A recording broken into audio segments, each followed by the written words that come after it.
The target Iran selected last night was not a military base, not a command node, not a leadership compound. Iran selected the Rafael Advanced Defense Systems facility in northern Israel, the largest weapons manufacturing complex in the country and the facility that produces the interceptor missiles defending Israeli cities for the past 3 weeks. And the weapon Iran used was the Fattah-2, a hypersonic ballistic missile that Israel's current air defense architecture was not designed to intercept. This is not a story about one factory being hit. This is a story about a strategic doctrine shift that targets the production capacity of defense itself, and what that means for a war where the cost imbalance between offense and defense was already breaking catastrophically against Israel and the United States. Before we go deeper, hit the subscribe button right now and turn on notifications. What Iran demonstrated last night changes the economic and strategic architecture of modern missile warfare in ways that extend far beyond this conflict. Subscribe now. I will wait. Iran launched a Fattah-2 hypersonic ballistic missile at the Rafael Advanced Defense Systems main production campus near Haifa. Rafael is not simply a defense contractor. It is the manufacturer of the Iron Dome's Tamir interceptors, the David's Sling stunner interceptors, and critical aero system components. It is the factory that produces the missiles Israel fires to defend itself. The facility sustained damage. Full scope not yet independently verified. The Israeli government confirmed a strike, and Rafael's public communications went silent for several hours after, which is itself a significant signal. The Fattah-2's technical parameters are the reason this strike is strategically different from everything that came before it. The Fattah-2 is Iran's second-generation hypersonic glide vehicle ballistic missile, first publicly displayed in June 2023. It represents a fundamental departure from the ballistic trajectory that existing Israeli and American air defense systems were designed to defeat. A conventional ballistic missile follows a predictable parabolic arc. Its trajectory can be calculated from launch detection, and interceptors positioned and fired to meet it at a predicted intercept point. The Fattah-2 does not follow that arc.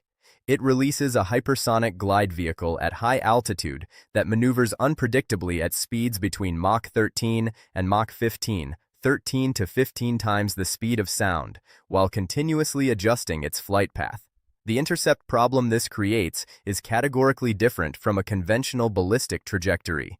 You cannot predict the intercept point because the target's path is actively changing. And at Mach 13 to 15, the window between radar detection and potential intercept is compressed to a time frame that existing deployed systems cannot reliably exploit.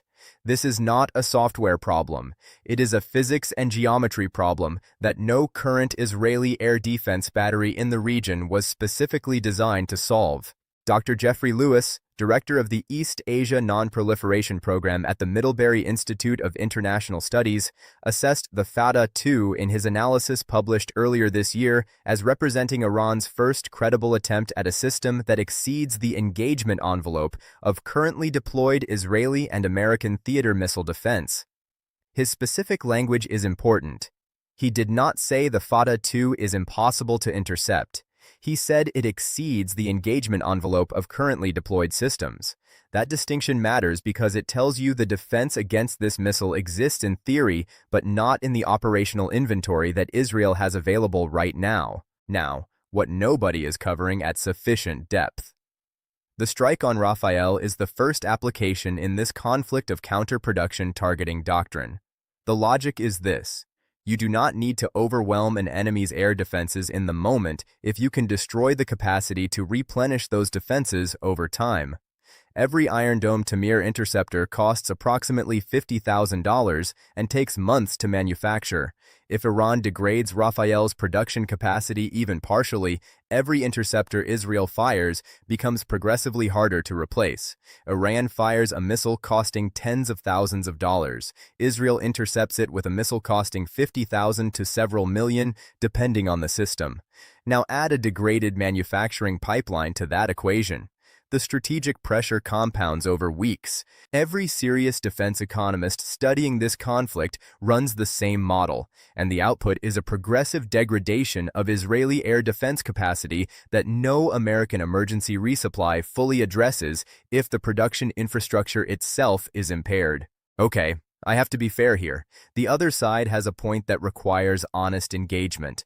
First, Iran claiming a precise strike on Rafael's production infrastructure is subject to the same credibility discount that applies to all Iranian operational claims in this conflict. The facility sustained a strike. Whether that strike meaningfully degraded production capacity as opposed to hitting adjacent infrastructure or non-critical portions of the campus is not yet verified.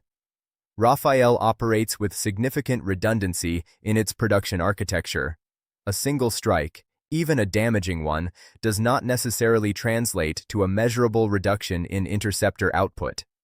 Second, the Fattah-2's operational performance in actual combat conditions remains unverified relative to its claimed specifications. Iran has a documented history of overstating the capabilities of its weapon systems at public unveilings. Whether the missile that struck Rafael last night performed at Mach 13 to 15 with the maneuverability claimed, or whether it performed at somewhat lower parameters, matters for the intercept analysis. Third, Israel's defense industrial base has significant depth beyond Rafael. Elbit Systems, IAI, and several smaller manufacturers contribute to Israel's interceptor supply chain.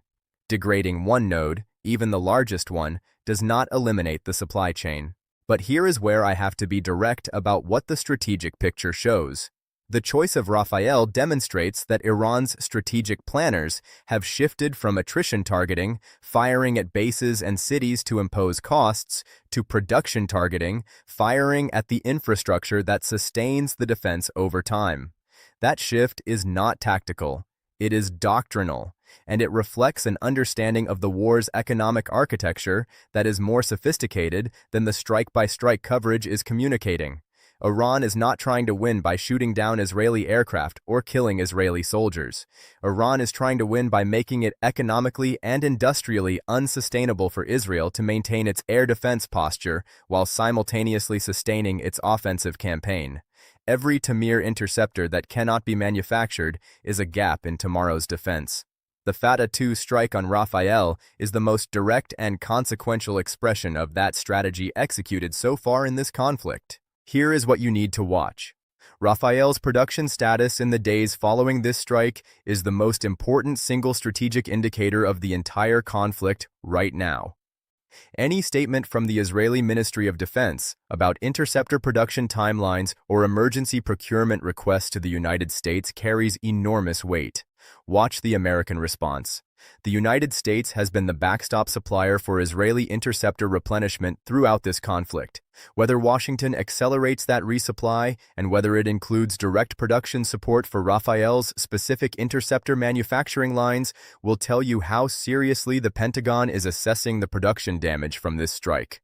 Watch Iran's next targeting choices very carefully. If Iran follows the Rafael strike with additional strikes on Israeli defense production infrastructure, whether at Elbit Systems, IAI, or other manufacturing nodes, that pattern confirms counter-production targeting as a deliberate operational campaign, not a single opportunistic strike. If Iran returns to base and city targeting in its next wave, last night may have been an isolated hit rather than the opening of a new doctrinal phase.